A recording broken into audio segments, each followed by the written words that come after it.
Janata Dal United ने पटना में एक कार्यक्रम किया और उस कार्यक्रम के जरिए अब गठबंधन के अंदर ही बेचैनी है। मुख्यमंत्री नीतीश कुमार उस कार्यक्रम में मौजूद रहे और दलित, पिछड़ा, अति पिछड़ा समाज के लोगों के लिए मुख्यमंत्री ने बिहार में क्या काम किया है, अल्पसंख्यक समाज को उनके शासनकाल में कितनी सिक्योरिटी मिली है, उसको लेकर वो चर्चा कर रहे थे। राष्ट्रीय जनता दल भी अब मुख्यमंत्री नीतीश कुमार के पद चिन्हों पर चलने लगे। दरअसल भीम चौपाल जनता दल यूनाइटेड की तरफ से किया जा रहा था और आपने वो तस्वीरें भी कई जगह देखी। एक तस्वीर जदयू के प्रदेश कार्यालय से निकलकर सामने आई।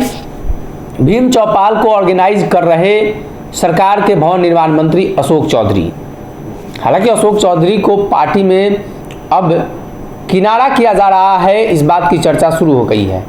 अशोक चौधरी पार्टी में वरिष्ठ नेता के तौर पर, नीतीश कुमार के करीबी नेता के तौर पर जाने जाते हैं। जनता दल यूनाइटेड ने भीम चौपाल की जिम्मेदारी अशोक चौधरी को दी थी, लेकिन वही दूसरी तरफ राष्ट्रीय जनता दल के चौधरी जी की भी बेचैनी बढ़ गई है।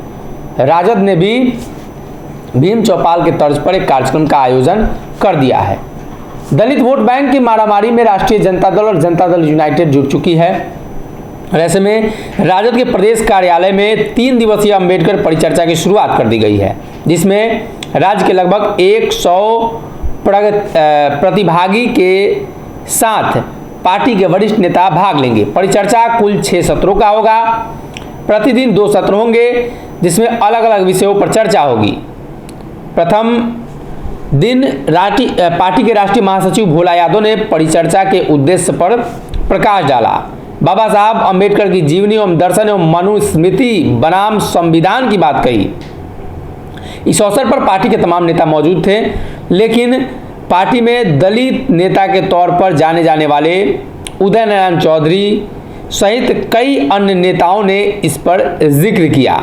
दरअसल दलित नेता के तौर पर उदय नारायण चौधरी लगातार बयान देते रहे हैं। प्रोफेसर चंद्रशेखर के बयान को भी वो समर्थन करते रहे हैं। उन्होंने कई बार जिक्र किया कि अब देश की सियासत कमंडल से नहीं मंडल से चलेगी, जिसको लेकर शिवानंद तिवारी के साथ उनका विवाद भी हुआ। राष्ट्रीय जनता दल ने अब अंबेडकर परिचर्चा के जरिए दलित वोट बैंक को साधने की कोशिश कर रही है। भीमराव अंबेडकर देश के संविधान निर्माता और दलित, अति पिछड़े समाज के लोगों के हक और अधिकार की बात करते थे, लेकिन शायद बिहार की वो पार्टियां जो दलितों के नाम पर वोट को इकट्ठा करती है, वो उनके उद्देश्य को नहीं समझ पा रही है। और ऐसे में दोनों पार्टियों की तरफ से लगातार इसको लेकर परिचर्चा, चर्चा, चौपाल किया जा रहा है। देखना होगा कि 24-25 के चुनाव में इस परिचर्चा और चौपाल का फायदा कितना होता है। हालांकि जनता दल यूनाइटेड दलित वोट बैंक को अपने पाले में करने में कामयाब हो जाती है मुख्यमंत्री के चेहरे के साथ। राजद की बात कर दी जाए तो कालांतर में दलितों ने राजद को भी वोट किया है, लेकिन धीरे धीरे बिहार में ट्रेंड बदल रहा है और वोटों का अनुमान लगा पाना काफी मुश्किल है। सारे समीकरण ध्वस्त होते जा रहे हैं और ऐसे में एक बार फिर से चर्चा इस बात को लेकर शुरू हो गई है कि क्या दलित वोट बैंक की मारामारी में दोनों दल भीम चौपाल और अंबेडकर परिचर्चा कर रहे हैं, तो उसमें किन किन मुद्दों पर चर्चा होगी और क्या जदयू के जैसे भव्य कार्यक्रम राष्ट्रीय जनता दल कर सकती है।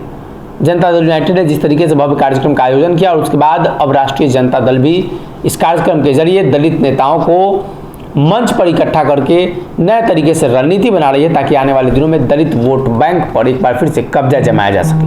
अगर ये वीडियो पसंद आई और वह बिहार के राजनीति और बिहारियत से सरोकार रखेनी तो सब्सक्राइब बटन दबा के चैनल के सब्सक्राइब कर ली। ओजे एगो घंटी बा, ओकरा बटन दबा देला से कुल सटीक और मारक खबर रुआ मुफ्त में मिल जाई। अगर रुआ पत्रकारिता के हमनी के नया प्रयोग में सहयोग कर चाहतानी तो ज्वाइन बटन दबा दी। पेटीएम नंबर नोट कर ली 9386816700। धन्यवाद।